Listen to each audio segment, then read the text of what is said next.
something that I've needed to get changed for a while anyway, to get to newer technology and make some real power out of the engine since it is forged. So we are going there as we speak.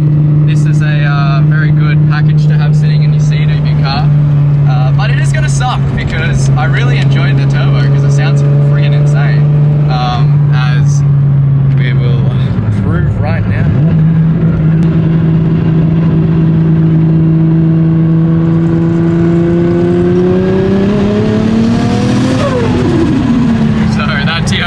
Just spools so nicely, and the flutter on it, the dose is insane.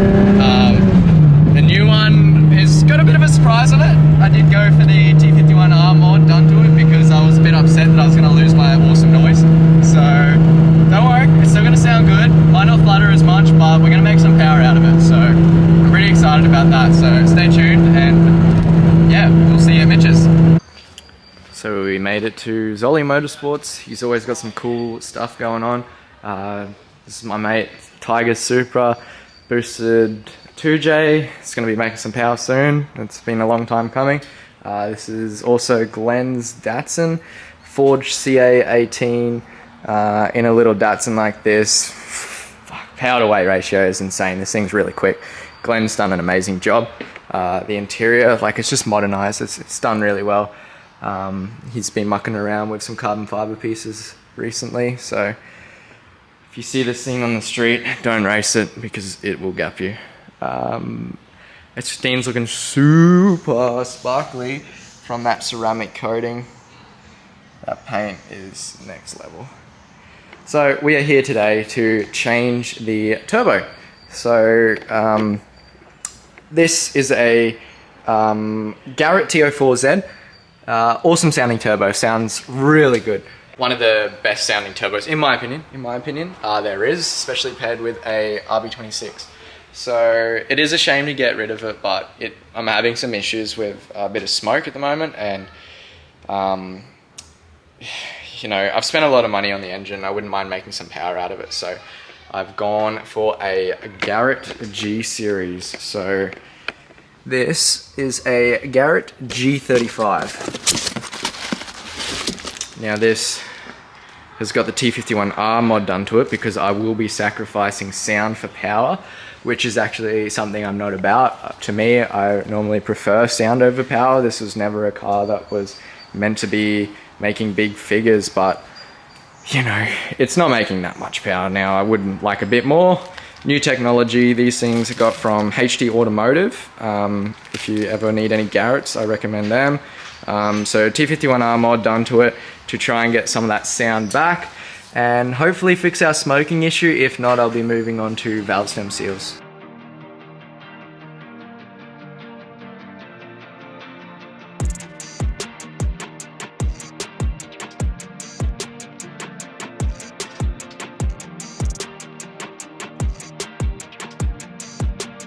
The next day.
some ignition issues on top, just changed the plugs, and now we're going to go for another shoot to see if that fixes it.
So we just finished up tuning the S15, and there's a bit of a difference of how we started the day. So the tune that was on it was very rich originally, and now, yeah, I just got to show you because it's pretty funny to look at. So that is, the green is what we had before. It was that rich. You can see the AFR wasn't even reading properly. And then that was a mixture of the boost solenoid plus the plugs as well. So now we have this amazing power curve that red. And we ended up making 480 horsepower, and it's very hot on the dyno, so I'm actually stoked because that power curve on the G series in a rear-wheel drive S chassis is gonna absolutely rip, so it's gonna be a lot of fun. Alright, so we are done. We're leaving now finally. We had a few teething issues. I didn't film half of it because we were just running around like hellish chickens. So spark plugs as well. I only just cleaned them, but just turns out I was running Bosch, which is no good, didn't know that. They didn't have NGKs when I wanted to get them, and in the end we actually ran a different, let me check. No, I put them in the car. Anyway, in the end I think they're like Celdrum or something, don't quote me, I'll put it down below what they were, and they were fine. Our boost solenoid was playing up as well, so in the end we just deleted it quickly while we were tuning and just ran and got back a boost T. We had silicon joiners blowing off, and needed it all out, and in the end we still had CAS issues, because typical RB and a stock CAS, we all know what they're like. Yep, should have put a trigger kit on it. Anyway, I'm gonna do that because I've already got the harmonic balancer. I've got a I think it's 32 tooth or something for it, so I got a Ross Performance one. So I can run a trigger kit off that when I get a new ECU. And yeah, so we had dramas with that till the end, but we were only going 98 because where I live we don't have E85, which sucks. If we did, I'd run all my cars on it, but we're going 98, so you got to be careful with detonation and stuff like that. But in the end, we made 482 horsepower, and I'll even, if you notice, there'll be a bonnet down video and a bonnet up for all you haters out there that go, oh, your fucking bonnet's up, whatever. And yeah, so yeah, we made 400. Sorry, my battery and my camera just went flat then, so we're on the phone. How's the light on it? It is, I got no neck. Fuck, that looks weird, what the hell? Yeah, sorry, I got distracted. So we made 482 horsepower with some issues, and that was, yeah, on 98, because we don't have E85 where I live. So get a bit scared of detonation around then. With timing as well, like the way we're running it. But it's super safe. So 482 horsepower. That dyno, I don't want to be that guy that's like, oh yeah, but that dyno does read low. It's been a few cars lately that have gone down there, gone on a different one and gone higher. So it's probably sitting realistically just above 500, but like to be safe, I'm just going to say it's 500. I know it's more, but it's 500. It's 500 horsepower. So pretty stoked with that on 98, especially on my tyre setup. It's going to be so rowdy. And to be honest, it's all I wanted. Like, everyone asked me, oh, what do you hope you make? And I never have a power figure because it's never been a numbers car. Like, I've always wanted just, you know, an RB26 powered S chassis. So yeah, I'm really keen to drive it. Like, I don't know if you saw that power curve with that G series. It is just so linear. So that is like, it's going to be undrivable the way it is regardless. I might have to turn it down, but yeah, it was really fun to make the power. I'm keen to rip it on the street, so that'll be next video. But all in all, it was a lot of mucking around, but it's still a successful dyno day. Engines running. The tune that was on it before, oh my god, it was so bad.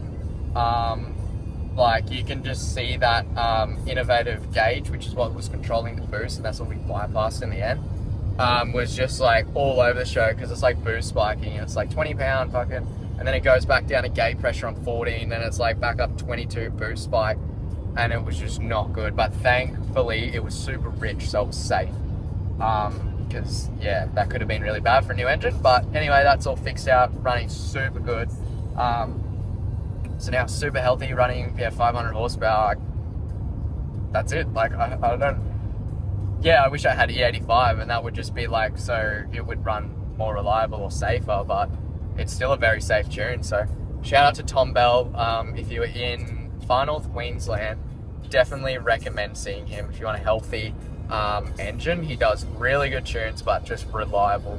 A lot of those tunes that he's done, people beat on them for years and years, making good power.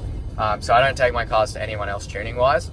Like, I live 4 hours away and I'll still, every time, like 4 hours one way, so I will still take my car down and back every time for Tom. He's had my WRX as well when I had that back in the day. Just really good. So shout out to Tom, and yeah, might have to wait for the next video and we'll be ripping it on the street. So thanks for coming along, hope you enjoyed the video. But yeah, I'm going to be that guy. Don't forget to like, comment and subscribe. It really helps the video, guys. Yeah, oh, I did it. That doesn't feel right. Anyway, see ya.